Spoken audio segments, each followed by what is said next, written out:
परम सत्कारयोग गुरु प्यारी सात संगत जी, राधा स्वामी जी। सात संगत जी, जब कभी अगर आपके घर का कोई जीव गुरु घर की सेवा करने जाना चाह रहा हो तो आपको उस जीव का मनोबल और बढ़ाना चाहिए। परंतु दुर्भाग्य से दुनिया में कुछ ऐसे भी लोग होते हैं जो खुद तो गुरु को भूल जाते हैं और अपने घर वालों को भी गुरु से दूर कर देते हैं। फिर ऐसे जीवों का जो हश्र होता है उसी के बारे में आज की ये साखी है। सात संगत जी, गुरु अगर हाथ उठा ले तो फिर जीव को 84 के भंवर से दुनिया की कोई ताकत नहीं बचा सकती। गुरु से छूट गए तो समझो 84 लाख दुनिया जीव का इंतज़ार कर रही है। सात संगत जी, ये एक सच्ची साखी नोएडा के पास बसे एक छोटे से नगर साहिबाबाद के परिवार की है। उनका जूते और चप्पलों का कारोबार था। पूरा परिवार नामधारी सत्संगी था। कुछ वर्ष पहले उनका कारोबार ठीक ठाक था और ना ही बहुत ज़्यादा बड़ा था। तब उस समय पूरा परिवार नियम से सत्संग और सेवा पर जाता था। जब भी डेरे से कोई हुक्म होता तो ये परिवार सबसे आगे होता था।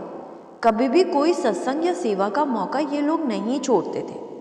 इस परिवार पर सद्गुरु की धीरे धीरे कृपा होने लगी और इनके व्यापार में तरक्की होने लगी। परिवार वालों ने एक दुकान से 2 दुकानें बना ली और बहुत ज़्यादा काम मिलने लगा। परिवार के मुखिया ने अपनी पत्नी की ड्यूटी दूसरी दुकान पर लगा दी, जिससे कि दूसरी दुकान को सिर्फ नौकरों के हवाले ना छोड़ा जाए। तो सात संगत जी, अक्सर देखा गया है जब इस दुनिया में जीव को उसकी ज़रूरत से ज़्यादा चीज़ मिल जाती है, ज़रूरत से ज़्यादा धन मिल जाता है, तो जीव का ध्यान धीरे धीरे रूहानियत से हट जाता है। सद्गुरु से वो दूर होता चला जाता है और जीव इस संसार की मोह माया में फंस जाता है। तब उसके पास मालिक के लिए समय ही नहीं होता। ना वो भजन सिमरन करता है, ना सत्संग और ना कोई सेवा पर जाता है। उस समय उसमें ज़्यादा से ज़्यादा धन कमाने की लालसा बढ़ जाती है और जीव का ध्यान परमार्थ से हट जाता है। तो ऐसा ही इस परिवार के साथ भी हुआ। तो जब सद्गुरु की कृपा से उनका कारोबार अच्छा चलने लगा तो हर हफ्ते सेवा पर जाने की बजाय वो लोग हर महीने में एक बार जाने लगे। फिर जैसे जैसे उनका कारोबार बढ़ता गया, उनका सत्संग और सेवा में जाना बिल्कुल बंद हो गया। भजन सिमरन भी बिल्कुल छूट गया। दूसरे सेवादारों ने जब उनसे फ़ोन करके हाल जाना तो परिवार के मुखिया ने यही जवाब दिया कि अब कारोबार से ही फुर्सत नहीं मिलती। काम ही इतना होता है कि चाह कर भी मैं सेवा के लिए समय नहीं निकाल पाता। उनके साथी सेवादार में एक बुजुर्ग और कमाई वाले सेवादार थे। उन्होंने कई बार समझाने की कोशिश की। उन्होंने बहुत उदाहरण भी दिए कि माया के पीछे गुरु को छोड़ देना गलत है, लेकिन उस पर माया का ऐसा भूत चढ़ चुका था जिसका इतनी आसानी से उतर पाना मुश्किल था। एक बार डेरे से सेवा का हुक्म आया और कहा गया कि ज़्यादा से ज़्यादा सेवादार चाहिए। डेरे में किसी बड़े प्रोजेक्ट का शुरू किया जा रहा है। तो साहिबाबाद में रहने वाले इस परिवार के सत्संग घर से कुछ सेवादार इनकी दुकान पर गए और कहने लगे कि भाई जी, डेरे से सेवा का हुक्म हुआ है, ज़्यादा सेवादार चाहिए, आपका नाम भी हमने लिख दिया है। तो ये सुनकर वो आदमी गुस्सा हो गया और कहने लगा, मुझसे पूछे बिना मेरा नाम कैसे लिखवा दिया? तुम्हें नहीं दिख रहा कि यहाँ कितना काम है? तुम्हें बताओ मैं कैसे निकलूँ ये सब छोड़कर? तो साथी सेवादार कहने लगे, भाई जी, आप सद्गुरु के भरोसे छोड़ दो, आपके काम नहीं रुकेंगे। लेकिन वो नहीं माना और उससे अपना नाम लिस्ट में से कटवा दिया। सात संगत जी, उस पर पैसे का भूत जो चढ़ चुका था, उसका मकसद अब दुनियावी दौलतों को इकट्ठा करना था। रूहानी दौलत से तो उसने अपने आप को कोसों दूर कर लिया था। जब उसने नाम कटवा दिया तो साथी सेवादार वहां से जाने लगे। तभी दूसरी दुकान से उस आदमी की पत्नी आ गई और जब उसे मालूम चला तो वो कहने लगी, कोई बात नहीं, मैं जाऊंगी सेवा पर, मुझे भी बहुत समय हो गया है डेरे गए हुए। तो जैसे ही उसकी पत्नी ने बोला तो वो आदमी फिर से गुस्से में आ गया और अपनी पत्नी को भला बुरा कहने लगा कि दूसरी दुकान कौन संभालेगा, तेरा दिमाग खराब हो गया है क्या, और ना जाने क्या क्या कहने लगा। तो ये देखकर सत्संग घर से आए सेवादार खाली हाथ वहां से चले गए। साध संगत जी, सद्गुरु अगर हम पर कृपा करते हैं तो इसका मतलब ये नहीं कि हम उन्हें भूलकर बैठ जाएं, क्योंकि ऐसा करने वाले जीवों का क्या हश्र होता है वो आपको आगे इस साखी में पता चलेगा। तो साध संगत जी, ऐसे ही कुछ साल और बीत गए और इस परिवार ने सद्गुरु से और गुरु घर से अपना नाता बिल्कुल ही तोड़ लिया था।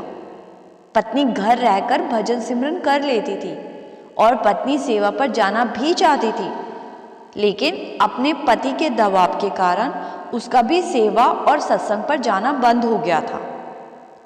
साध संगत जी, फिर जितनी तेजी से उनका कारोबार ऊपर की ओर गया था उतनी ही तेजी से नीचे की ओर जाने लगा। एक बार एक बड़े स्कूल से 3000 जूतों की जोड़ी का उन्हें ऑर्डर मिला, जिससे वो बहुत खुश हो गए। लेकिन कुछ घंटे बाद ही स्कूल ने अपना ऑर्डर कैंसिल करके उनके साथ वाले दुकानदार को दे दिया, जिससे कि उनको बहुत धक्का लगा। ऐसे बहुत से ऑर्डर कैंसिल होने लगे। ग्राहकों ने भी उनकी दुकान पर चढ़ना कम कर दिया, जिस वजह से उन्हें अपनी एक दुकान बंद करनी पड़ी। अब दोनों पति पत्नी पहले वाली दुकान पर ही बैठने लगे।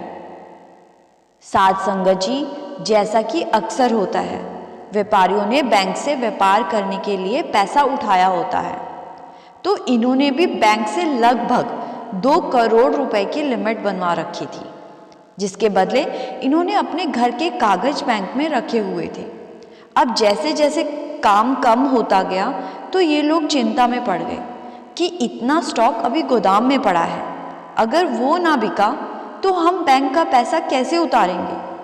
धीरे धीरे इनका इस दुकान पर भी काम ठप पड़ने लगा और स्टॉक को खरीदने से भी आधे दाम पर बेचने के लिए परिवार ने दुकान पर बड़ी सेल लगा दी, ये सोचकर कि कम से कम बैंक का पैसा तो उतार सके, नहीं तो घर नीलाम हो जाएगा। सेल लगाई, लेकिन जितना सोचा था उससे आधी बिक्री भी इस सेल में नहीं हो सकी। इसी चिंता के चलते वो आदमी एक दिन बीमार पड़ गया और जब चेक करवाया गया तो उसको दिल की बीमारी ने जकड़ लिया था। इस बीमारी की चिंता ने उसको और ज़्यादा कमज़ोर कर दिया। अब वो बिस्तर से बाथरूम तक भी किसी चीज़ का सहारा लेकर जाता था। इधर बैंक ने घर पर नोटिस भेज दिया कि इतनी तारीख तक घर खाली कर दीजिए, जिसे देख ये लोग बहुत घबरा गए और तब जाकर उस आदमी को फिर से अपने सद्गुरु की याद आ गई। वो सद्गुरु की फोटो के आगे रोने लगा और अरदास करने लगा कि मुझे बख्श दो। फिर रात को सोते हुए उसे याद आने लगा कि मैं माया के जाल में इतना अंधा हो गया था कि मैंने सत्संग और सेवा तो छोड़ा ही था, लेकिन सद्गुरु के सबसे बड़े हुक्म यानी भजन बंदगी को भी बिल्कुल बंद कर दिया था। और अब मैं बूढ़ा हो गया हूँ, पूरा जीवन मैं सिर्फ पैसे के पीछे भागता रहा। सद्गुरु हमेशा कहते थे कि दुनियावी दौलत उतनी कमाओ जिससे अच्छा गुजारा होता रहे और नाम की दौलत इकट्ठी कर लो। ये सोचते सोचते उसको नींद आ गई और फिर उसने एक सपना देखा कि उसकी मृत्यु हो चुकी है और यमदूत उसको घसीटते हुए लेकर जा रहे हैं। वो रहम की भीख मांग रहा है, परंतु यमदूतों को कोई फर्क नहीं पड़ रहा। फिर उसके जीवन का लेखा जोखा देखा जा रहा था। सामने धर्मराज थे जो उसके कर्मों का हिसाब लगा रहे हैं। हिसाब करने के बाद उसको बताया गया कि तुम्हें अब 84 लाख तरह की जूनियों को भुगतना होगा, उसके बाद फिर से तुम्हें इंसानी जामा मिल जाएगा। वो धर्मराज से कहने लगा, लेकिन मैंने एक पूर्ण गुरु से नाम की दीक्षा ली हुई है, मेरा दोबारा जन्म नहीं हो सकता। तो धर्मराज ने कहा कि ठीक है, अगर ऐसी बात है तो बुलाओ अपने सद्गुरु को, अगर वो तुम्हें यहाँ से बचाकर ले जाएंगे तो तुम्हें दोबारा जन्म नहीं लेना होगा। फिर आगे धर्मराज ने बताया कि तुमने सिर्फ नाम लिया था, नाम पर अमल कभी नहीं किया, इसलिए तुम जितना भी बुला लो तुम्हें 84 लाख जूनियों से कोई नहीं बचा सकता। और तुमने तो अपनी पत्नी को भी अच्छे कर्म करने से रोका था। ये तो बहुत बड़े पाप की श्रेणी में आता है। तुम्हें तो हर हाल में 84 लाख बार जन्म लेना और मरना पड़ेगा, और इन जोनियों के दौरान बहुत बड़े बड़े दुख झेलने पड़ेंगे, क्योंकि खुद अच्छे कर्म ना करने से लाख गुना बड़ा पाप है दूसरे को अच्छे कर्म करने से रोक देना। फिर उसको पहली जूनी में भेजने की प्रक्रिया शुरू हुई।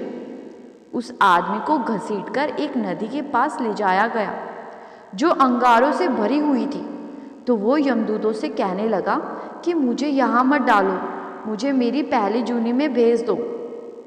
यमदूतों ने उसे बताया कि तुम्हारे कर्मों के हिसाब से तुम्हें पहली जूनी इस नदी को पार करने पर ही मिलेगी। और इतना कहते ही उसको अंगारों से भरी नदी में धकेल दिया, जिसके बाद वो इतना ज़्यादा घबरा गया कि उसका सपना टूट गया और डर के मारे पसीने से लथपथ हो गया। वो उसी समय उठा और सद्गुरु की तस्वीर के आगे रोने लगा, और उसी दिन से वो भजन सिमरन करने लगा। अब उसकी दिनचर्या सिर्फ नाम की कमाई बन चुकी थी। अब उसको पैसे कमाने की कोई परवाह नहीं थी। उसने सद्गुरु से बहुत बार माफ़ी मांगी और उसका शरीर अब सेवा पर जाने लायक तो नहीं था, लेकिन वो बिस्तर पर कभी बैठकर तो कभी लेटकर 3 से 4 घंटे भजन सिमरन करने लगा। और साध संगत जी, हम चाहे सद्गुरु के साथ कैसा भी व्यवहार कर ले, लेकिन हमारे सद्गुरु बहुत ही ज़्यादा दयालु होते हैं। धीरे धीरे सद्गुरु की कृपा उस पर फिर से बरसने लगी और उस परिवार के जीवन की गाड़ी एक बार फिर से पटरी पर आ गई। अब उस भाई की पत्नी और बेटा उनकी दुकान संभालते हैं, और वो भाई घर पर रहकर भजन सिमरन करते हैं और कभी कभी बेटे के साथ सत्संग घर भी चले जाते हैं। साध संगत जी, इसी के साथ मुझे इजाज़त दीजिए। आज की ये प्रेरणादायक साखी अच्छी लगी तो लाइक शेयर करना मत भूलिएगा। चैनल पर पहली बार आए हैं तो सब्सक्राइब किए बिना मत जाइएगा। गुरु प्यारी साध संगत जी, राधा स्वामी जी।